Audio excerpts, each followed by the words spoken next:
एक आदमी जिसके पास दुनिया की हर चीज हो सकती थी, नेम, फेम, पावर, लेकिन उन्होंने चुना इंसानियत। जब दुनिया जल रही थी, लोग अपनी जान बचाकर भाग रहे थे, तब एक अरबपति एक होटल के बाहर खड़ा था 3 दिनों तक लगातार। लेकिन क्यों? आज की कहानी है रतन नवल टाटा की। ये सिर्फ एक कहानी नहीं, ये एक सबक है जिंदगी जीने का। 1937 में जन्म, 2024 में दुनिया को अलविदा कहा। लेकिन सच बताऊं तो कुछ लोग मरते नहीं हैं, कहानी बन जाते हैं। और रतन टाटा उन्हीं में से एक है। उन्होंने एक कंपनी को जो सिर्फ भारत तक सीमित थी, उन्होंने 100+ देशों तक पहुंचा दिया। $180 बिलियन से ज्यादा का एम्पायर बना दिया। लेकिन एक ट्विस्ट है, आज के समय में जहां लोग बोलते हैं वैल्यूज के बिना प्रॉफिट बेकार है, उन्होंने हमेशा लॉन्ग टर्म सोचा, लोगों के बारे में सोचा, देश के बारे में सोचा। इसी वजह से सिर्फ एक बिजनेसमैन नहीं, वो एक इंस्पिरेशन बन गए। हर बड़ी कहानी के पीछे कुछ लोग होते हैं, और यहाँ भी थे। सबसे पहले रतन नवल टाटा, एक शांत, सिंपल लेकिन अंदर से बेहद मजबूत इंसान। वो स्पॉटलाइट में रहना पसंद नहीं करते थे, लेकिन उनके फैसले दुनिया बदल देते थे। उनकी जड़ें जुड़ी थी जमशेदजी टाटा से, जिसने टाटा ग्रुप की नींव रखी, और उनके मेंटोर JRD टाटा ने 50 सालों तक कंपनी चलाई और उसके बाद रतन टाटा जी को सौंप दी।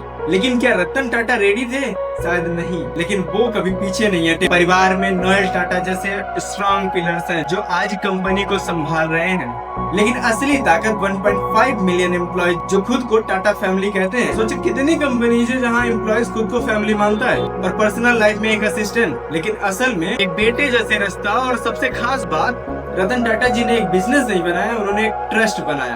अब कहानी के सबसे इम्पोर्टेंट मोड़, साल 1991।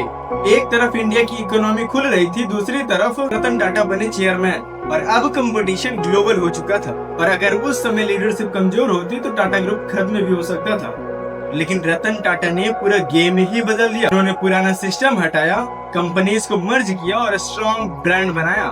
फिर आता है साल 2008, जब ताज होटल पर हमला हुआ तो रतन टाटा खुद वहां खड़े थे 3 दिनों तक। कोई कैमरा नहीं, कोई शो ऑफ नहीं, सिर्फ एक चीज, वो थी इंसानियत। और उसी साल टाटा नैनो, एक सपना, हर इंडियन फैमिली के लिए स्विफ्ट कार, फिर जैगवार, लैंड रोवर जैसे लॉस में चल रही कंपनीज को प्रॉफिट मशीन बना दिया।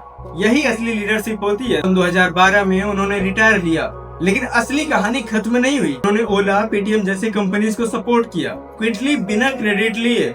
अब सवाल ये कि हमें ये कहानी क्यों जाननी चाहिए?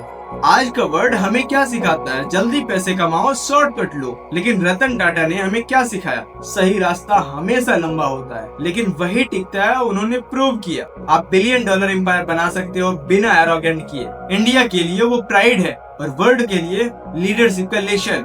और सबसे बड़ा ट्रूथ, सक्सेस बिना कैरेक्टर के खाली है। रतन नवल टाटा ने सिर्फ एक कंपनी नहीं बनाई, उन्होंने एक लेगेसी बनाई, और एक ऐसी लेगेसी जो आज तक जिंदा है, जो उनके बाद भी जिंदा है और हमेशा रहेगी। क्योंकि असली सक्सेस वो नहीं जो आपके साथ खत्म हो जाए, असली सक्सेस वो है जो दुनिया को बेहतर बना जाए।